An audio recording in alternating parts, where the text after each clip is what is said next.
Hi, this is the LG G7 feed and I'll show you how to add or remove home screen widgets on this device. So first we should hold for a while the home screen with the finger and then tap to the left down corner to the widgets icon. After that you'll see here all of the available applications which widgets you could add. For example, let's add the Gmail widget.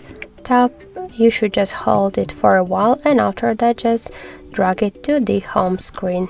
Tap to next, okay, and where is it?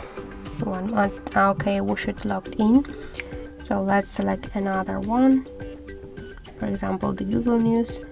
Just hold and drag it to your home screen.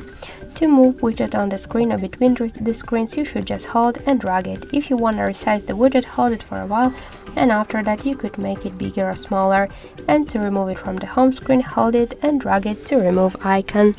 So that's it. Thank you for watching, and if you like this video, leave thumbs up and subscribe.